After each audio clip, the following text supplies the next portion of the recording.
Hello everybody, welcome back to my channel. Up on your moose, crack open a moxie, and chow down on a sweet lobster roll. Because today we are doing another casual guide, and the people we are looking at is Islam Makhachev and Dustin the Diamond Poirier. First fighter we're going to look at today is Dustin Poirier. So Dustin Poirier is one of the few who started off in the EC back in 2010. He made his pro debut in 2009, but we're not going to start all the way back there. He made his WEC debut against Danny Castillo. He lost by a unanimous decision, so he didn't start off winning. He wasn't one of those fighters who had an undefeated streak and had it given to him. But he did get his first WEC win against Zachary Mickelwright. He won by knockout 53 seconds into the first round. Then he beat Josh Grispy in his UFC debut after the WEC got bought out by the UFC. He won by unanimous decision. Then he beat Jason Young. Then he had a fight with Pablo Garza. He won by submission and a triangle armbar. Won in the first round 3 minutes and 23 seconds in. Then he took his first loss to none other than Chan Sung Jung, the Korean Zombie. Lost by a submission by a Bravo choke, or Bravo, not quite sure how to pronounce that. That's a crazy submission to lose to. That was in the fourth round, 1 minute and 7 seconds in. Then he beat Jonathan Brookins, who's an underrated fighter. Pretty overlooked today since he retired, and he was never at the top, but he was a very solid fighter for his time. Lost to Bravo choke again, 4 minutes. I know he won by Bravo choke, my bad. 4 minutes and 15 seconds in to the first round, which is pretty crazy. Then he lost to Cub Swanson. He's another guy who gets overlooked today, but he was a beast in his prime. Dustin lost to him by unanimous decision. Then he beat Eric Coach by unanimous decision. Then he beat Diego Brandao by knockout 4 minutes and 54 seconds into the first round. Then he beat Akira Korosani 2 minutes and 42 seconds into the second round. Then he lost to the notorious Conor McGregor 1 minute and 46 seconds into the first round. He got knocked out pretty bad. Then he beat Diego Ferreira, won by knockout 3 minutes and 45 seconds into the first round. Then he beat Yancy Medeiros, who's also underrated in my opinion. Maybe not nowadays, but back in the day he was also a beast. Dustin knocked him out 2 minutes and 38 seconds into the first round. Then he beat Joseph Duffy by decision. If you don't know, Joseph Duffy was Conor McGregor's only loss for a while. Choked him out before he got into the UFC.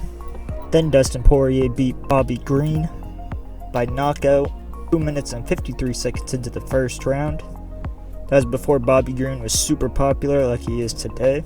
Then he took a loss to Michael the Menace Johnson by knockout 1 minute and 35 seconds into the first round. If you haven't seen that fight, it's pretty crazy. Michael Johnson was in his prime. He had crazy fast hands, a lot of pop behind his shots, but yeah, one of the most 50-50 fighters I have ever seen. Then he beat Jim Miller by a majority decision. Then he had his first and only no contest due to an illegal knee, 4 minutes and 12 seconds into the second round. Then he had a huge win over Anthony Pettis, beat him by submission 2 minutes and 8 seconds into the third round by body triangle. Then he had a crazy fun fight with Justin Gaethje in their first fight, knocked him out 33 seconds into the fourth round. That's another banger of a fight. Definitely recommend rewatching that if you haven't. Then he had his first fight with Max Holloway, where he beat him by decision. Really put it on Max Holloway. Or that was his only fight with Max Holloway. I don't know what I'm thinking. But yeah, another very fun fight. Then he had his first championship fight with Khabib Nurmagomedov, and he lost by submission. Rear naked choke 2 minutes and 6 seconds into the third round. Then he had a war with Dan Hooker, beat him by unanimous decision, but that was a very, very fun fight. Definitely recommend rewatching that if you haven't. Then he had his second fight with Conor McGregor, where he knocked him out 2 minutes and 32 seconds into the second round. deemed the loss, now they're 1-1. Then he had his third fight with Conor McGregor. Broke Conor's leg at the end of the first round. But yeah, that was a nasty leg break. I'm sure you've seen it. It went super viral and it's pretty gross to watch. Then Dustin had his second championship fight against Charles Oliveira, where he got choked out again by rear naked choke 1 minute and 2 seconds into the third round. Then he had a very fun fight with Michael Chandler, won by rear naked choke 2 minutes into the third round. That was also a very fun fight as well, but it was kind of gross because Michael Chandler's nose was all busted up. Then he blew his nose onto Dustin's back, which is crazy. Fish hooked Dustin Poirier. Yeah, very dirty fight for Michael Chandler, but it was still fun to watch. Then he had his second fight with Justin Gaethje. Got knocked out with a head kick, which was insane at the time. 1 minute into the second round. Then he had a giant win over Benoit Saint-Denis. Everybody thought he was going to retire, thought he was pretty much done from that nasty knockout Justin gave him. But he really put it on. BSD knocked him out 2 minutes and 32 seconds into the second round.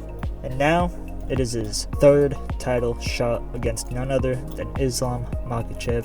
If Dustin wins this fight, then he's a bona fide Hall of Famer, first ballot, doesn't matter. But right now, he's definitely Hall of Fame worthy, but first ballot, I'm not so sure. Popularity would say that he is, but it's still up in the air, to be honest. Definitely a pioneer of the sport. Now we're going to take a gander at Islam Makhachev's career in the UFC. He had a bunch of M1 Global fights, which is a very good organization overseas. If you want to check out other organizations, that is definitely not a bad one to look at. But Islam, in his debut in the UFC, beat Leo Kuntz by submission with a rear naked choke 2 minutes and 38 seconds into the second round. Then he had his notorious first and only loss to Adreno Martins, which is not aged well at all. He got knocked out bad 1 minute and 46 seconds into the first round. Then he had a win over Chris Wade, beat him by decision. Then he beat Nick Lentz, beat him by decision as well. Then he fought Gleison Tibau, knocked him out 57 seconds into the first round, which is pretty crazy. Tibau was a beast in his prime. Then he fought Cajun Johnson, beat him with an armbar in the first round, 4 minutes and 43 seconds in. Then he had his fight with Arman Tsarukyan, which was a very close fight, but it was still a unanimous decision, which that win has aged very well. Obviously, Arman Tsarukyan just beat Charles Oliveira, which was huge. And if Islam beats Dustin Poirier this weekend, then it's definitely possible for Arman to get that title fight in that rematch. Then he fought Davy Ramos by unanimous decision. And he had a fight with Drew Dober, which obviously Drew Dober lost. Islam won. Because Drew Dober didn't fight have different ethnicity, let's say. But he beat Drew Dober by an arm triangle choke, 1 minute, 37 seconds into the third round. Then he fought Thiago Moises, beat him by rear naked choke, 2 minutes and 38 seconds into the fourth round. Then he had a big win over Dan Hooker, 2 minutes and 25 seconds in to the first round as well. Then he fought Bobby Green, which is a common opponent other than Dan Hooker. He beat Bobby Green by knockout 3 minutes and 23 seconds into the first round. Then he had that crazy title fight with Charles Oliveira, beat Charles at his own game with an arm triangle choke 3 minutes and 16 seconds into the second round. Then he had his first fight with Alexander Volkanovski, beat him by unanimous decision, which is crazy. I thought that Alexander Volkanovski did lose, but it's very controversial and I don't think it should have been unanimous. But the right person definitely did win. But it was still an insane fight. Highly recommend rewatching that. Everybody thought Alex was going to get steamrolled. It wasn't even going to be close, but Alex really gave him a run for his money. You saw Islam look gassed out. He looked defeated in the fifth round, especially after Alexander Volkanovski was reigning ground and pound.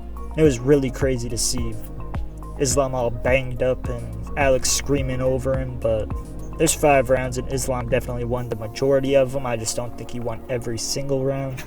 Then he had his rematch with Alex Volkanovski on short notice, which is probably the worst decision Alex has ever made. And he knocked him out 3 minutes and 6 seconds into the first round with a head kick. And now he is going to have his 4th title fight, 3rd defense against Dustin Poirier. Very excited for this fight. I do think Islam is going to win. He doesn't have quite as much experience as Dustin Poirier, but he's an all-around better fighter. He has way more ways to victory. He could submit him. He could knock him out. I just think Islam is the safe bet, but Dustin Poirier definitely could get the upset. Let's take a look at their record and their percentages. Islam Makhachev obviously has 25 wins, 1 loss. That only loss has been by knockout. He has won 5 fights by knockout, 11 fights by decision, and 9 decision wins. So he's around a 64% finish rate. Dustin Poirier, 35 years old, 30 wins, 8 losses, 1 no contest. Dustin Poirier has 15 knockouts, 8 submissions, and 7 decisions. So he's at a 77% finish rate, which is quite a bit higher than Islam's. His 8 losses have been by 3 by knockout, 3 by submission, and 2 decisions. So he's been finished more than he's beat by decision. I like what Sherdog has as Dustin's fighting style, his thug jitsu, which is pretty crazy. Not sure what that means. But yeah, very excited for this fight. And if Dustin Poirier loses, it's probably going to be a wrap for him. He's made a ton of money, especially after those McGregor fights. But if he wins, obviously Dustin ain't going to retire. But I don't see him holding the title for very long if he does. Islam is still only 32 years old, so he could still have 3 to 4 or even longer years of dominance. I'd like to see him break Khabib's record, but considering he trains at Eagles MMA, which is Khabib's gym, I'm not sure if he'd want to surpass Khabib in that fashion with a 30-0. But I haven't heard Islam talk too much about that, so it's kind of up in the air still.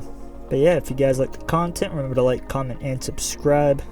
If you guys have any recommendations on how I could switch up the content or even improve the content, please let me know in the comments. Let me know who you think is going to win this fight.